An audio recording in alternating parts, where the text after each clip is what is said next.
Creo que todos tenemos una película de Disney que nos marcó en nuestra infancia. Para algunos fue El Rey León o Aladín, pero para mí fue Hércules. La historia de este niño que se convertía en uno de los más grandes héroes de la mitología me parecía algo muy interesante. Además, todas estas figuras que lo acompañaban, como Zeus o Hades, me parecían fascinantes. Sin embargo, esto no motivó lo suficiente mi curiosidad para investigar más sobre la mitología. Sin embargo, cuando llegué a segundo de secundaria, mi profesora de literatura me dejó leer este libro, Dioses y héroes de la mitología griega, de Anna Maria Schwa.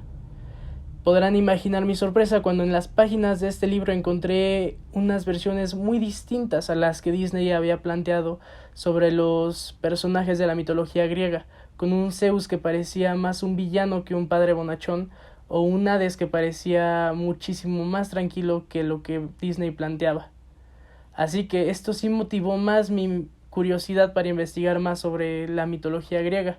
Y es que cómo no hacerlo, a pesar de que han pasado muchos años, la mitología griega sigue estando muy presente en la cultura popular actual, como por ejemplo estas estatuas que logré encontrar en la colonia Roma y que tuve el placer de fotografiar.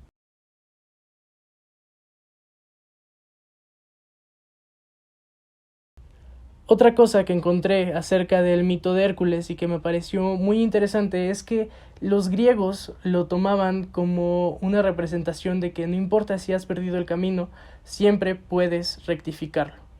Y es lo que hoy quiero contarte. Hoy quiero contarte la historia de Hércules. Así que esta es la historia de la leyenda de Hércules y de la versión de Anna Maria Schwa.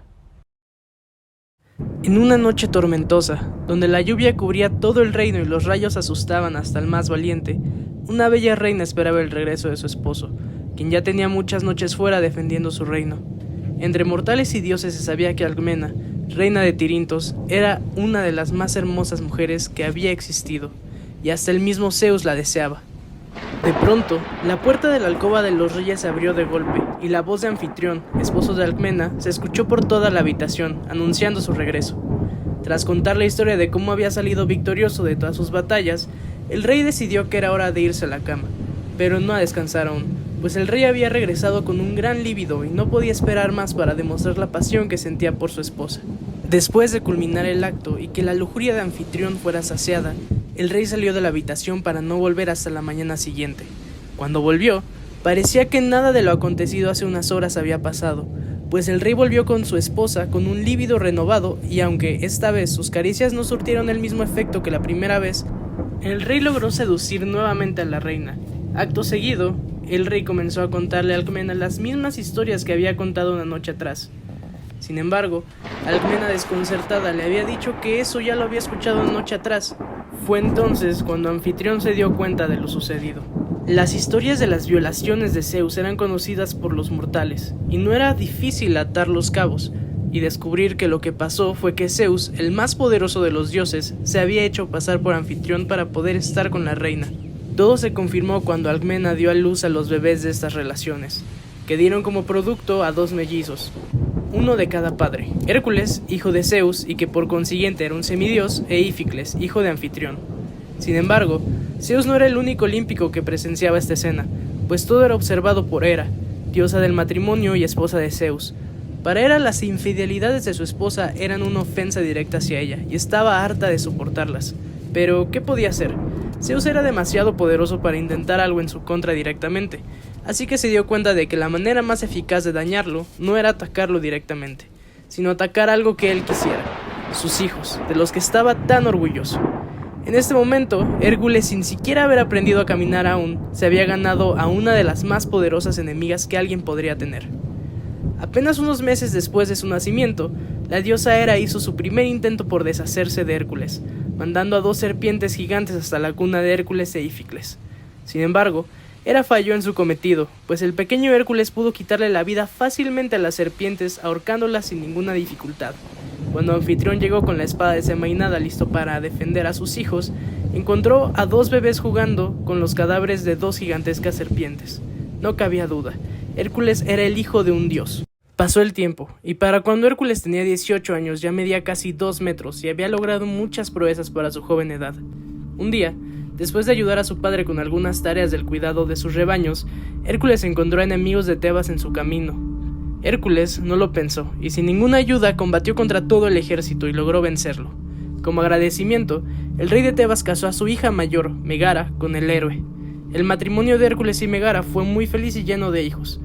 La felicidad parecía llegar a la vida de nuestro héroe para quedarse. Sin embargo, la diosa Hera no sentía dicha al ver a Hércules feliz, por lo que decidió que era hora de hacer un segundo intento para dañar al semidios de la peor forma posible. Hera se había metido en la cabeza de Hércules para que éste viera a su familia como sus enemigos. A pesar de los intentos de sus hijos de huir y de su esposa de hacerlo entrar en razón, el semidios acabó con la vida de sus hijos sin ninguna piedad. Cuando estaba a punto de ir tras su padre, la diosa Atenea se compadeció y le lanzó una piedra que consiguió hacer que Hércules cayera dormido. Hércules despertó solo para encontrarse con su peor pesadilla hecha realidad, viendo a los cadáveres de sus hijos a sus pies. Al ver esta escena, Hércules quiso matarse. Su vida había dejado de tener sentido. Sin embargo, las personas que lo querían lo convencieron de encontrar el perdón de los dioses. Apenado por sus actos, Hércules llegó hasta el oráculo de Delfos, donde encontró la respuesta que estaba buscando. Si quería expiar sus culpas, tenía que cumplir 10 trabajos impuestos por el rey Euristeo, gobernante de Argos, y si lograba sobrevivir y cumplirlos, aunque la cruel esposa de Zeus no quisiera, Hércules sería inmortal. Euristeo era un rey tonto y cobarde, y las hazañas de Hércules ya eran conocidas por todos, por lo que tenía miedo de que Hércules quisiera quitarle su reino. Esto representó una nueva oportunidad para Hera, de intentar dañar al hijo de su esposo, pues le sería fácil manejar a Euristeo a su antojo, y que éste le impusiera las tareas más difíciles y peligrosas a Hércules. La primera tarea de nuestro héroe fue acabar con el león de Nemea, el cual no era un animal feroz cualquiera, sino que este era un monstruo con forma de león, que tenía la particularidad de poseer una piel invulnerable. A pesar de esto, Hércules con su ingenio logró su cometido, atravesando al león desde dentro. La segunda tarea no fue más fácil que la anterior, pues esta vez tenía que lograr una proeza aún más grande, asesinar a la hidra de Lerna. Esta era una serpiente acuática de 7 cabezas que tenía una mordida tan venenosa que con su simple aliento podía asesinar a un hombre, y la cual no podía ser vencida con solo degollarla, pues por cada cabeza perdida le brotaban 2 más, y que además fue criada por la misma Hera. Hércules, después de varios intentos, se dio cuenta de que no podría matarla él solo, por lo que pidió ayuda a su sobrino Iolao, para que mientras él le cortaba las cabezas, Iolao le quemara la herida para evitar que le brotaran más cabezas. Sin embargo, cuando Hércules regresó con Euristeo, este le dijo que no podía contarle esa tarea como válida, pues él tenía que cumplir sus tareas por su cuenta, sin ayuda, y la participación de Iolao en esta tarea la invalidó automáticamente. A pesar de esto, Hércules no permitió que lo sucedido fuera un obstáculo para cumplir con su propósito, y siguió su camino hacia la inmortalidad.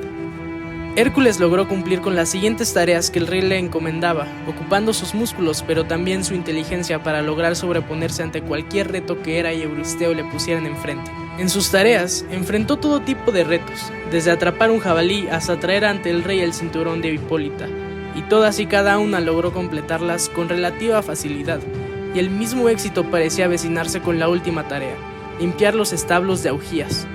Augías, dueño de los establos, creía que esta era una tarea imposible, por lo que, confiado de que Hércules fallaría, le dijo que si lo conseguía, él mismo le daría como recompensa una tercera parte de su ganado. Augías se arrepentiría rápidamente del ofrecimiento, pues Hércules al día siguiente logró cumplir con su cometido. Augías no honró su palabra y no le pagó. Por su parte, Euristeo se negó a tomar como cumplida la tarea, pues argumentaba que Hércules había pedido un salario, por lo que ahora tendría que cumplir una tarea más. Esta vez, Hera decidió que le pondría la que parecía ser la más imposible de cumplir: sacar del Hades al mismo Cerbero, el temible perro de 3 cabezas guardián del Hades. Sin embargo, esta vez Hércules no iría solo a cumplir esta tarea, pues contaría con la invaluable ayuda de Atenea y Hermes, quienes, enviados por Zeus, lo ayudaron a cruzar el lago Estínfalo y a llegar hasta Cerbero y su dueño, Hades. El primer hijo de Cronos le dio el permiso de llevarse al Can si Hércules lograba dominarlo sin hacerle daño, cosa que nuestro héroe logró acariciando las cabezas de Cerbero. Cuando llegó con Euristeo, este se escondió por el miedo que le causaba el Can. Sin embargo, Hércules ya había cumplido los 10 trabajos, que terminaron siendo 12, impuestos por el oráculo, expiando sus culpas y pecados, y ganándose el respeto de Hera. De esta forma, Hércules alcanzó la inmortalidad.